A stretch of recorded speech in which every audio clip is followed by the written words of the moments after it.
Hey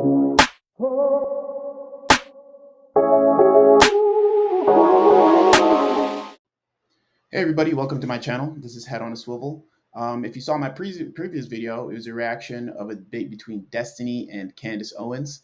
Pretty cool debate. I recommend you check that out. Today I'm going to be doing something a little different. I'm going to be covering a debate between Matt Dillahunty and Trent Horn. So a few things to go over before this debate. They are going to use some classic debate terms. So what their positions are is Trent Horn is going to defend the belief that the resurrection of Jesus is reasonable. And then Matt Dillahunty's the other side of it. His position is gonna be that it's not reasonable. So reasonable means that it's most likely true, right? Not reasonable means that it's not most likely true, right? So just because something is not reasonable doesn't mean it's unreasonable, right? If something's unreasonable, that means it's most likely not to be true. If something is not unreasonable, then it's not most likely to be true, right? So those are a little bit of some confusing concepts that I want to break down a little bit to save you a little time. Yeah, here we go. Let's get in the video. Tonight I'm going to defend the statement that it's reasonable to believe Jesus of Nazareth rose from the dead. Matt has the burden of defending the negative, that it's not reasonable to believe Jesus rose from the dead. In order for each of us to defend our positions, we each have to present a standard for what makes a belief reasonable, especially belief in unusual, unrepeatable events. However, being reasonable is not the same as being convincing. You could fail to be convinced by a belief, but still think that the belief is reasonable. For example, Matt is not convinced of Alex O'Connor's ethical veganism, but I doubt Matt would say Alex is unreasonable for being an ethical vegan. Likewise, Matt's personal doubts about the resurrection are irrelevant to whether belief in the resurrection is reasonable. Instead, Matt has to defend an objective standard for what makes beliefs reasonable or unreasonable. So let me offer 3 tests to see if belief in an unusual event is reasonable. Number 1, does the belief contradict well-established facts about the subject in question?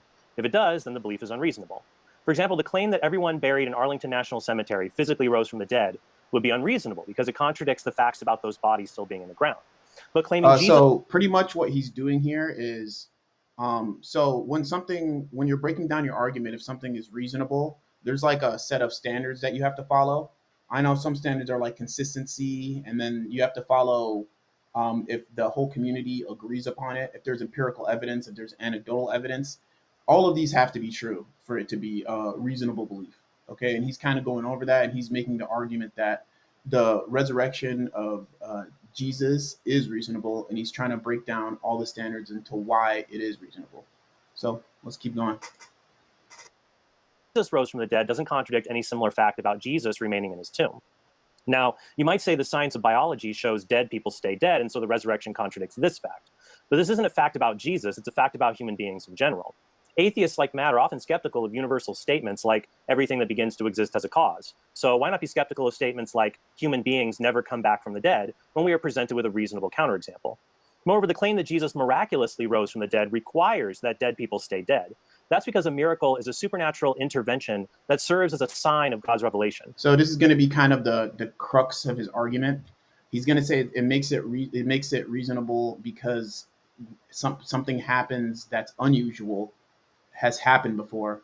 Therefore, that's evidence that belief in this is reasonable.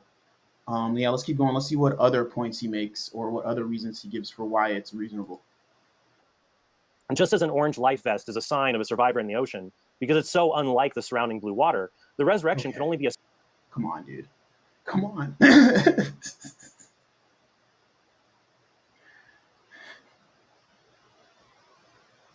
You know, I'm trying to take him seriously. Like, to be honest with you, like, I think his argument so far is kind of dumb. Like, he's comparing a life vest in the water, which is, yeah, okay, that's unusual, to someone rising from the dead. I mean, it's obvious the 2 differences between them. One has empirical evidence. You could see why they're in the water. You could kind of track it down, follow the trail. But with Jesus, it's just all story. Let's keep going. Sign from God or a miracle if it was so unlike our usual experience of people dying and remaining dead. But does this mean we have to accept every miracle claim that doesn't contradict a fact about the subject in question? No. Here's test number 2. Is there a lack of evidence we would expect if the event did occur? If there is, then it's unreasonable to believe the event occurred. For example, it's unreasonable to believe Jesus appeared to every person in ancient Rome after his crucifixion because ancient historians would have written about that. But suppose Jesus really did rise from the dead and appeared to Peter, the 12 disciples, James, Paul, 500 others, as recorded in 1 Corinthians 15. What kind of evidence would we expect to emerge after these events? The people to whom Jesus appeared would tell other people Okay, about what so happened. over here he's making some valid arguments, but he's not necessarily making the argument that the belief is reasonable. He's making the argument that it's not unreasonable, because it does follow some rules that make the belief reasonable. Like a lot of people agree on it. There's some evidence there. There's no empirical evidence. There's no physical evidence, but there are some rules there that get to the standard of reasonable, but it doesn't have all of them, and that's why it's not reasonable. Some people would believe these disciples and some wouldn't. This process of oral communication would result in the establishment of communities of believers, or churches. The tiny minority of believers who were literate might write about the resurrection, and non-Christian historians who are aware of this group might reference their beliefs but not accept them. And that is exactly what happened with early Christianity. Now, I'm not saying this proves the resurrection happened. I'm only saying that if Jesus rose from the dead as the New Testament describes, then there is no absence of expected evidence that makes this particular resurrection belief unreasonable. So right there, he did like kind of a sneaky way of proving the negative. So he's pretty much saying that there's no absence of evidence. So that's like saying, how do you know God exists, right? Which is like, which is a pretty popular question, but you can't say back, how do you know that he doesn't exist? That's kind of like the argument he's making, but he's sounding a little more intellectual. We'll watch his side for a little more, and then we'll hop over to Matt's argument. Usual belief could still be unreasonable even if it passes these two tests, which brings us to the final test. Is the evidence for the unusual event just as easily accounted for by a usual explanation? If it is, then it is unreasonable to believe in the unusual event. The claim that the Muslim prophet Muhammad received poetic recitations from an angel doesn't necessarily contradict anything about Muhammad, and if an angel only dictated the story in medieval Arabic conventions, we'd expect the Quran to sound as it does. But test number 3 says there are usual explanations that account for these historical facts. This includes fraud or even mistakenly attributing one's subconscious thoughts to the voice of God or an angel. Therefore, it's not reasonable to believe in the central miracle of Islam, but the central miracle of Christianity is why can't you say the same thing about Christianity? Like he's pretty much saying that we know now that it could be a hallucination that happened in the Quran. But couldn't you say the same thing about Christianity? Couldn't you say those witnesses seeing Jesus was a hallucination? I don't understand. I don't understand how you could falsify that claim. Really a different story. Before I explain why, I must note that in previous debates, Matt has said there is a difference between claims and evidence. He said there is no evidence for the resurrection, only claims about things that happened to Jesus and his apostles. But most historical evidences, nearly all of them, are just claims that something happened, including unusual things. If I told Matt I rode an elephant across the Swiss Alps, he might want extraordinary evidence for such an extraordinary claim. But the only evidence for the Carthaginian general Hannibal crossing the Alps with war elephants in the 3rd century BC is just a claim made by a Roman historian decades after it happened. Yet no major historian doubts this took place, even though historians don't even agree on basic facts like what route Hannibal took. So given this proper understanding of historical evidence, what is the evidence for the resurrection? The most important evidence would be claims that So Jesus... he's not really proving anything here. He's just, what he's saying is like, we believe other things that are just claims. Okay, so why can't we believe? Well, they're both wrong. You could just say they're both wrong and end it there. Appeared in a bodily form to groups of his disciples after death. So how could we explain these claims? Well, here are 4 possibilities. 1, the claims never happened and were invented by later Christians as a legendary development. The problem with this explanation is that we have Paul's writings and he had contact with the disciples and even makes this claim about himself. We also have accounts from Luke, who shows himself to be a very reliable historian, and he both documents these appearances and Peter's testimony about the resurrection in Acts 2. Finally, if the disciples never claimed Jesus rose from the dead, then we have no explanation for how church communities based on this belief arose so quickly when other messianic movements fell apart after the death of their leaders. This is why scholars universally agree that an authentic experience motivated the disciples to make these claims. The agnostic New Testament scholar Paula Fredrickson says, I know in their own terms what they saw was the raised Jesus. That's what they say, and then all the historical evidence we have afterwards attests to their conviction that that's what they saw. I wasn't there. I don't know what they saw. But I do know that as a historian that they must have seen something. Similarly, the atheistic historian Richard Carrier says, I think it more probable that Peter and James, and certainly Paul, maybe several others, saw something that inspired their faith. Man. I'm just not seeing any substance. Like he's saying, oh, they were there. They were there. They know they were there. They were there. They know they were. Like there's no, it's just like playing a game of telephone. It's just like hearsay after hearsay after hearsay. Man, Guys, people really know how to sound smart, dude. It's crazy. You know what? Let's Faith. hop over to Matt. Let's see what he says.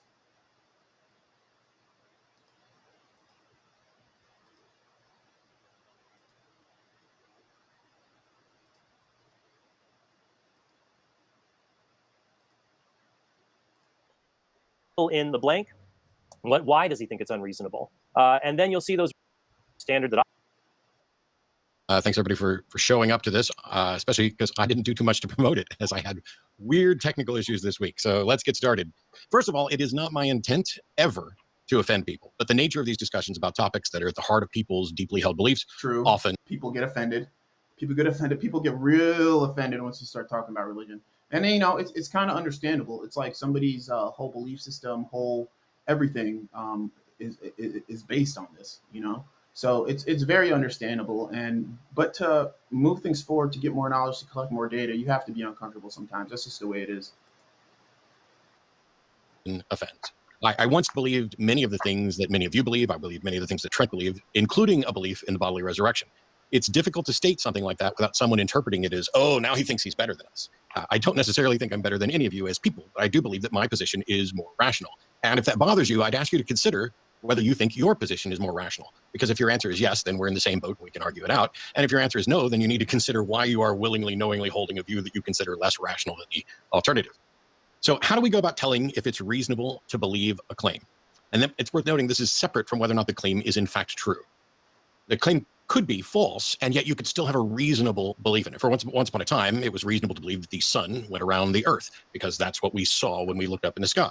It would have been absurd to think that the earth was spinning at an unbelievable rate, and the reasons why I would call it unbelievable. And yet that was the truth. So what's reasonable to believe and what's true are separate. I really like how he made that distinction there. That kind of explained to me how something can still be reasonable, could still follow all those rules of being reasonable, but could still be false based just on the data we have at the time.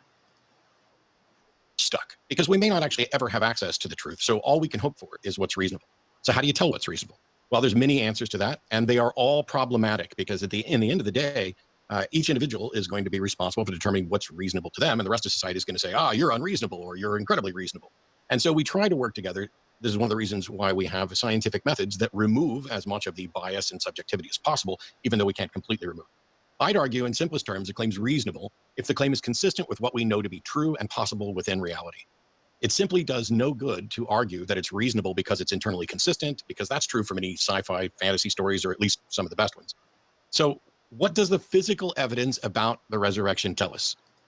So what he just did there was like he took the rules and the standards that are within reason, and then breaking it down to the two to him that make it true. Which is, let's see what he said again. What was it? So what does the physical evidence? It simply does no good to argue that it's reasonable because it's internally consistent, because that's true for many sci-fi fantasy stories, or at least some of the best ones. So what does the physical evidence about the resurrection tell us? Well, as far as I'm aware, there is no physical evidence. There's only a story and testimonials. Testimonials about, hey, so-and-so saw this, or this is what happens. If Christianity is true, then the resurrection of Jesus must be the single most important fact in history. And for that fact, we have nothing but hearsay. That's a really good question. Like, if it's true and it's so important, then why don't we have like more evidence of it? Why don't we see more like physical evidence or something? If it's so important to a lot of people, and it's a lot of people base their decision making off it, their life off of it. Now, that hearsay wouldn't be admissible in a court, and certainly the standard, I would think, for adopting the foundation of a religion is true, to the extent that one is willing to conform one's life to it, should at least rise to the level of surviving courtroom evidentiary standard. One might wonder, as I do, if this event actually happened, and there's a good and wise God behind it, why did he leave us with such a paucity of anecdotal evidence and place this event in such a temporal situation as to make it unverifiable and unfalsifiable? Because I'd argue that an untestable claim of a matter of fact, such as this event occurred, no matter what the event is, can never be reasonably believed unless that matter of fact is wholly mundane and when the risk of being wrong is minimized. So if somebody were to say George Washington had a dog named Piggy, the risk of accepting that claim being wrong is fairly trivial. We don't have any way to verify it, as far as I can tell. And it's probably also not falsifiable because we don't have a time machine. We don't have the ability to exhaustively explore every aspect of it.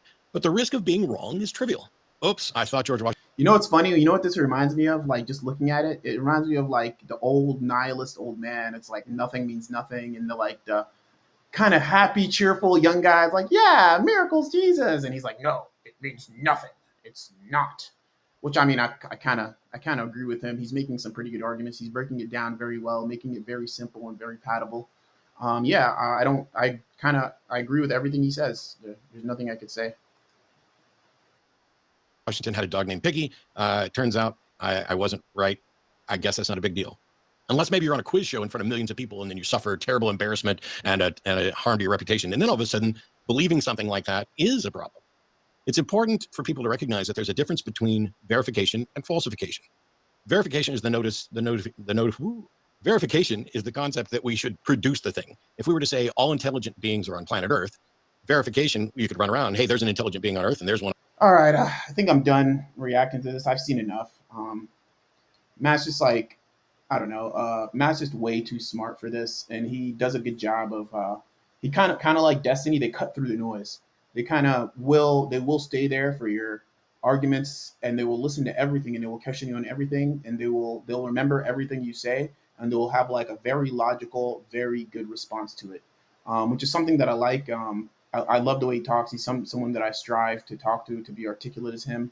And yeah, this was really good. I hope you guys enjoyed it. And I'll see you guys next time. Take it easy. Peace.